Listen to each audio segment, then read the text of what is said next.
चलिए आज हम प्रश्नावली 5.2 का क्वेश्चन नंबर 7वां हल करेंगे। प्रश्न कह रहा है कि उस एपी का 31वां पद ज्ञात कीजिए जिसका 11वां पद 38 है और 16वां पद 73 है। चलिए ऐसे सवाल को हल करने के लिए जो जो हमको पहले दिया है उसको लिख लेते हैं। तो देखिए यहाँ दिया है 11वां पद, 11वां पद को लिखते हैं A11 और बराबर क्या दिया है 38, और यहाँ 16वां पद दिया है यानी A16 बराबर दिया है 73। ठीक है, और हमसे क्या पूछ रहा है 31वां पद यानी A31वां पद पूछ रहा है। तो A31 यानी 31वां पद निकालने के लिए हम क्या लिखेंगे A+30D, यानी हमको ए और डी का वैल्यू अगर प्राप्त होगा तो हमारा काम बन जाएगा। यानी हम उसमें वैल्यू निकाल कर और इसी में पुट कर देंगे, हम 31वां पद निकल जाएगा। तो चलिए इसको हल करते हैं। A11 को हम क्या लिख सकते हैं A+10D और बराबर क्या है 38, समीकरण नंबर 1।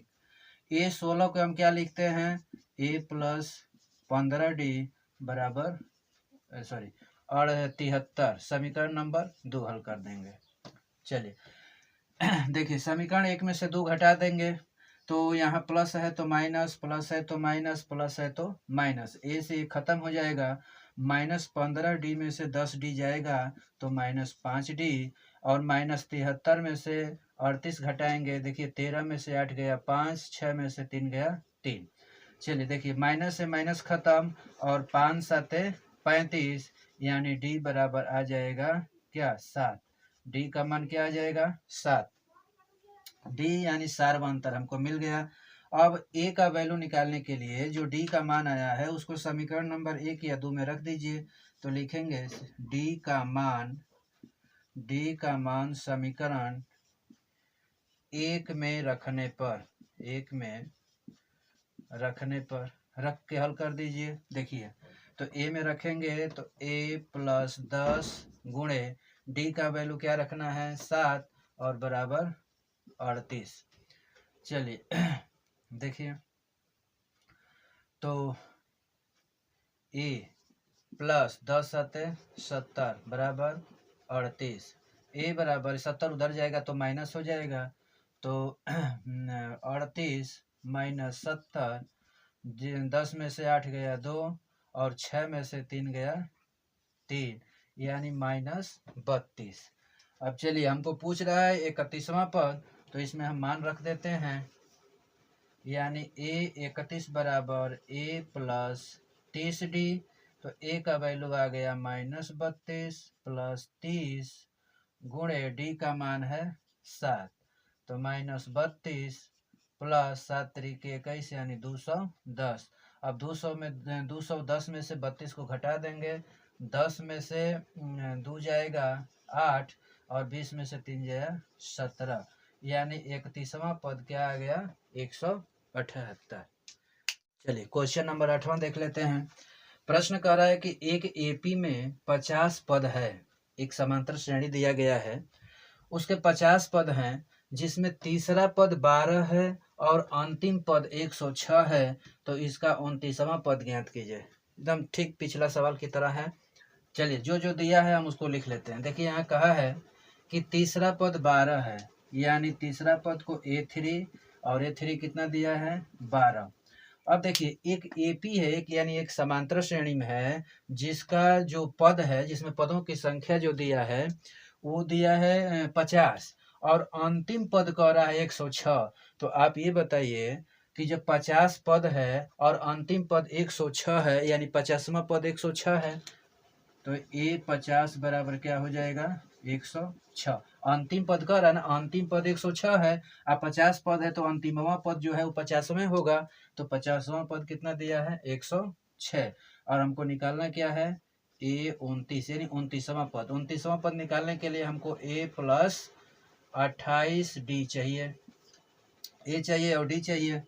तो चलिए इसके सहारे से हम निकालते हैं। A3 को हम लिख लेंगे A+2D बराबर हो जाएगा 12, समीकरण नंबर 1, और A50 को लिखेंगे A+49D बराबर 106, समीकरण नंबर 2। इसको घटा दीजिए, माइनस माइनस माइनस कट जाएगा, -49D में से 2D घटाएंगे तो 47D बराबर, ये भी माइनस में आएगा, तो 6 में से 2 गया 4 और 10 में से 1 गया 9, तो इसको माइनस से माइनस कैंसिल हो जाएगा और 47 दूना के 94, तो D बराबर क्या आ गया 2। अब A का मान निकालने के लिए इसका मान समीकरण नंबर 1 में रख दीजिए, तो लिखेंगे कि D का मान समीकरण नंबर 1 में रखने पर, ठीक है।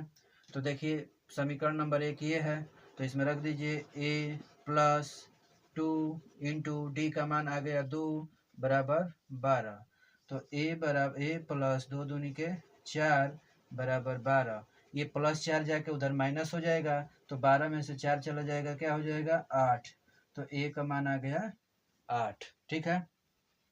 अब हम इसको वैल्यू पुट कर देते हैं।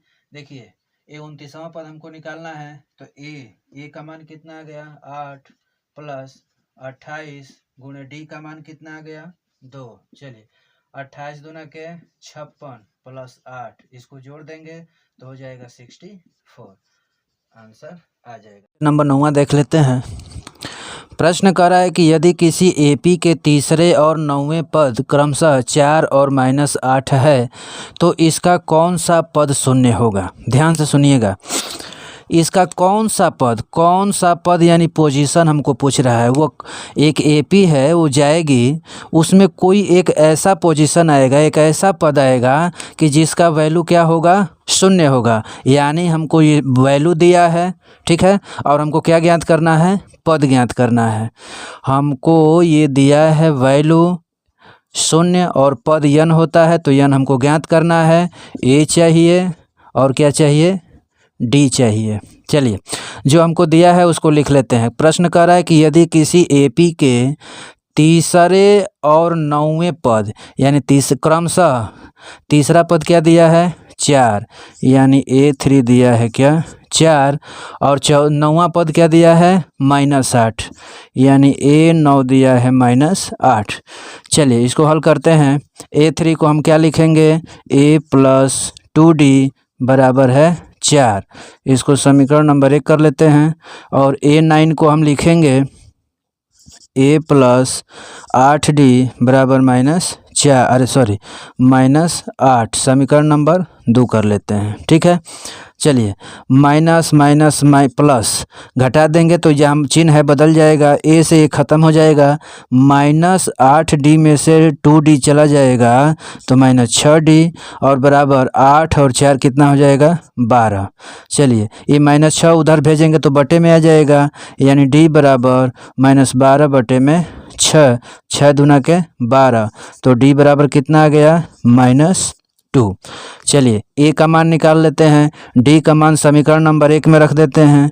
डी का मान समीकरण 1 में रखने पर चलिए तो ए में रखेंगे 1 में, तो A प्लस 2 इंटू डी का मान -2 बराबर 4, तो ए देखिए प्लस में माइनस का गुणा होगा तो माइनस, और 2 में 2 का गुणा होगा 4 बराबर 4, तो ए बराबर -4 उधर जाएगा तो +4 हो जाएगा, तो 4 और 4 कितना हो जाएगा 8। तो इस तरह से ए का मान आ जाएगा 8, और डी और ए का मान इसमें हम इस फार्मूला में, जो फार्मूला हमको पता है, an बराबर a plus n-1 into D, इसी फार्मूला में भर लेते हैं। an बराबर हमको क्या दिया है 0, और a का मान अभी हम लोगों ने निकाला 8, प्लस n तो निकालना है तो n-1 को ऐसे ही रहने देंगे। d का मान कितना आ गया -2, ठीक है। हल कर लेते हैं। ये 8 को इस साइड में भेजेंगे तो -8 बराबर n-1 और इंटू -2 को इस साइड में भेज देंगे। देखिए इधर गुणा है, -2 गुणा में है तो इधर आएगा तो भागा में हो जाएगा, तो -8 बटा में -2 और n-1, तो माइनस से माइनस खत्म, और 2 चौके 8, तो 4 बराबर n-1, -1 को इस साइड में भेज देंगे तो 4 और +1 बराबर n, तो n बराबर कितना हो गया 5।